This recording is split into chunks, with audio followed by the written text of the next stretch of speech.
Hello everyone, and welcome to another presentation that I want to give you today on landing an aircraft which is pressurized and landing an aircraft which is unpressurized. The whole concept is based on the cabin pressure control panel, which we actually call it the CPC in the Q400, and the similar wording would be given to such a panel in other aircrafts that you will be flying, but the concepts will remain the same. And then how we connect the cabin altitude indicator to the landing field elevation where we are going to, and how the setting on the landing elevation knob and gauge matters whether the aircraft will land pressurized or unpressurized. So let's move on and let's check. Let's visit this particular excerpt that I have extracted from the AOM in the pressurization section of the Q400, and I'd like us to just follow through a certain paragraph and then explain the whole concept based on this paragraph. So let's move on and let's see how this whole thing comes about. Okay, this excerpt is from the AOM of the -8 Q400, and I've just highlighted a very important part of this paragraph on landing.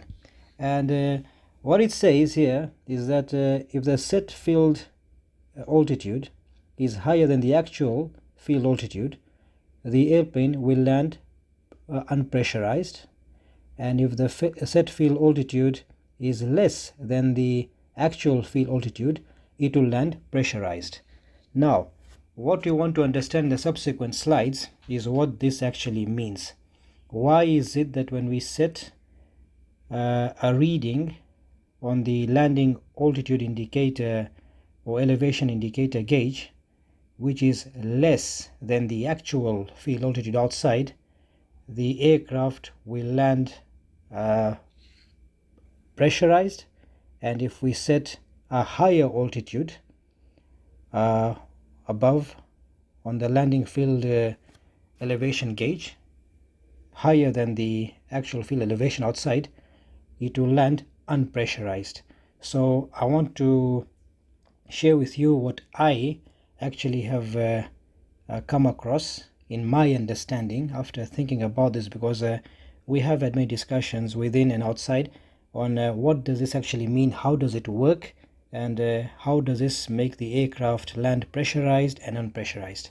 So let's what we can do now, let's see how that works, and then in the subsequent slides I'll be explaining to you on the presentations I've made, and hopefully by the end of these couple of slides you may be able to understand this whole concept of landing pressurized and unpressurized as per this excerpt of the -8 Q400, which should be applying to any aircraft anywhere.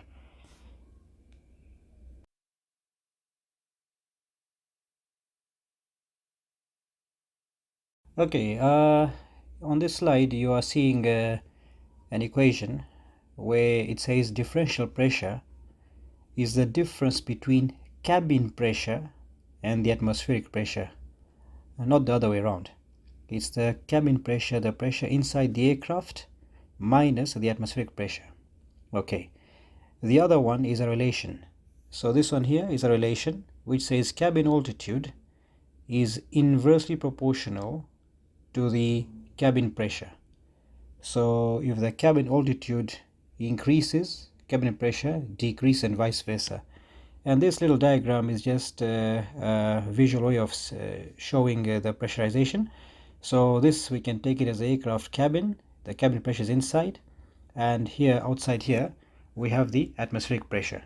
All right, so this is these two one of them is the equation, and the relation are very important to explain our subsequent slides, and based on these we should be talking on the concept we are about to talk about, pressurizing and unpressurizing aircrafts. Okay, on this slide what you are seeing is the following.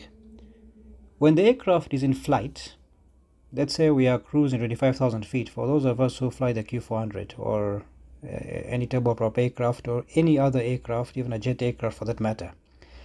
When you are at 25,000 feet, the altitude shown on the cabin altitude indicator is around 8,000 feet.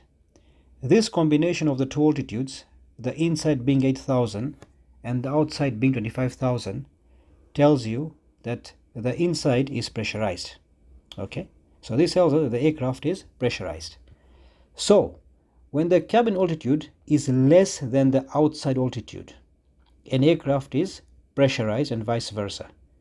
Okay, this is very important. You have to understand this. Okay, for an aircraft to be pressurized, the inside altitude, meaning the cabin altitude, must be less than the outside altitude. Okay, now we can apply this idea which we see in flight on the ground, because this presentation is about ground. So I'll just repeat what we are actually discussing here. It's about landing pressurized or landing unpressurized. So we're going to use this concept, this idea, okay, to describe how the aircraft will land pressurized depending on how it has been set up in terms of what has been inputted into the cabin pressure controller computer, okay, and how the aircraft can also land unpressurized on the same reason. So now what we can do, let's look at that.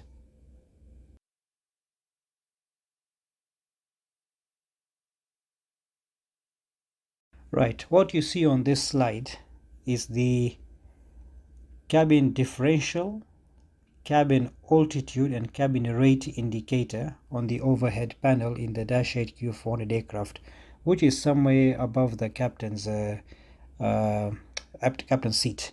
So here on this first image here, I have actually included the placard that we normally use for manual pressurization. So let's say when the automatic pressurization fails, we can use the manual pressurization system, referencing the outside altitude to what the inside altitude should be by adjusting using, for those of you who know the Q400, using the manual differential switch.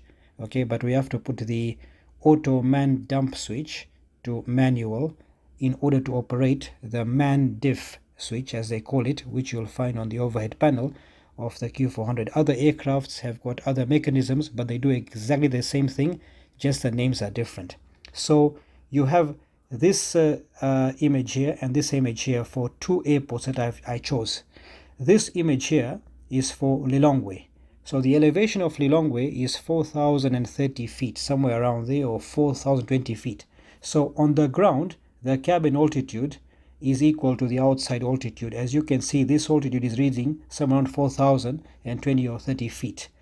This other slide, I programmed the aircraft to be in Addis Ababa in Ethiopia at Bole International Airport, where the elevation is something like 7,000 and around 7,000 feet or thereabouts. Okay, and the aircraft was on the ground, and again, if you see the cabin altitude, it was reading exactly that elevation as well. So now what we get from this presentation here on this slide is this: whatever the elevation of the airfield is that the aircraft is on will be shown on the cabin altitude indicators. Why? Because the cabin altitude at that point is the same as the outside altitude. Okay, the aircraft is unpressurized, the doors are open, everything is open, so atmospheric pressure is inside the aircraft as well as outside the aircraft. So the differential is zero. You remember what I said? Differential pressure is equal to the cabin pressure minus the outside pressure.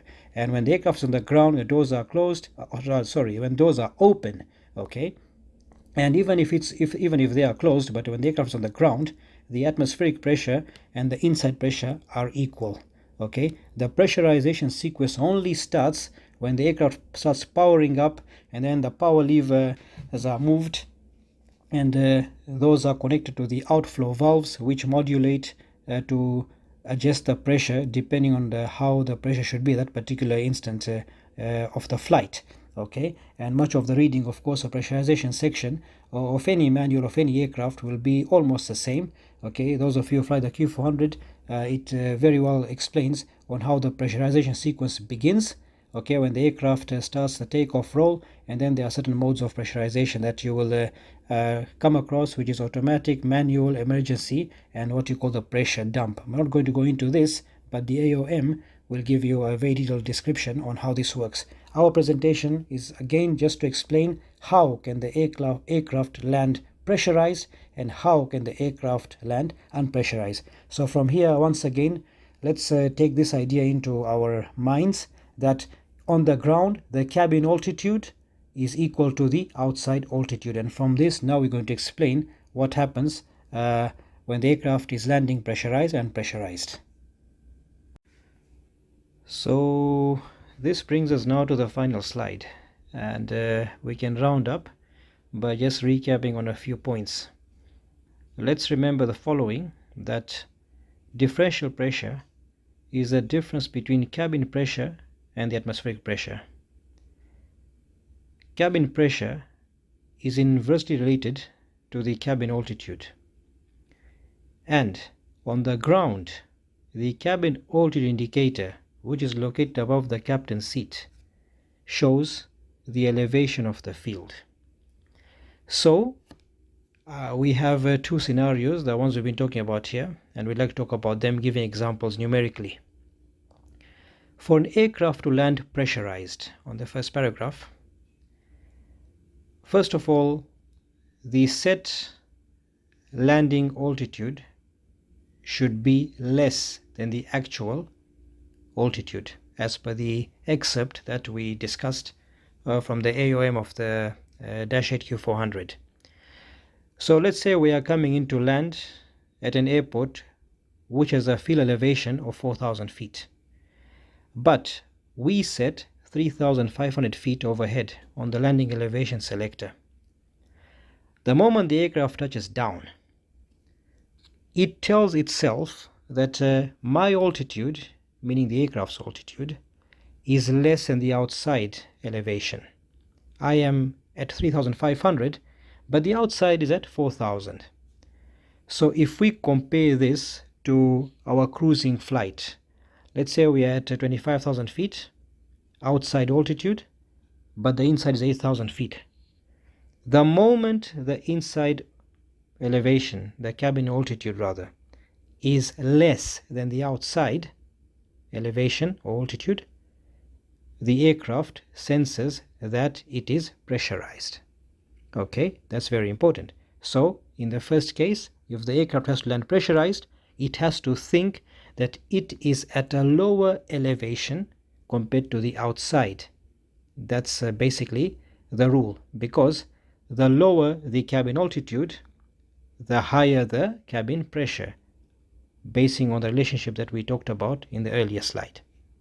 I hope that is making sense.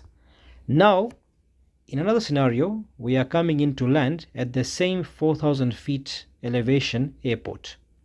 But this time, we have set a higher altitude, let's say 4,500 feet, in the landing elevation selector. So in this case, the aircraft says, okay, once I'm on the ground and my altitude is higher than the outside. I am at 4,500, but the outside is 4,000.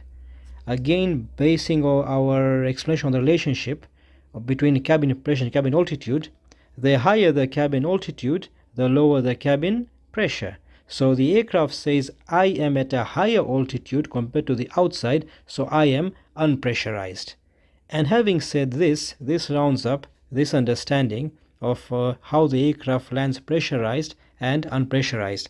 The final paragraph there, where I've said the aircraft takes the cabin altitude as to where it is, and it compares this with the outside altitude, or the elevation for that matter, in order to determine whether it is pressurized or unpressurized.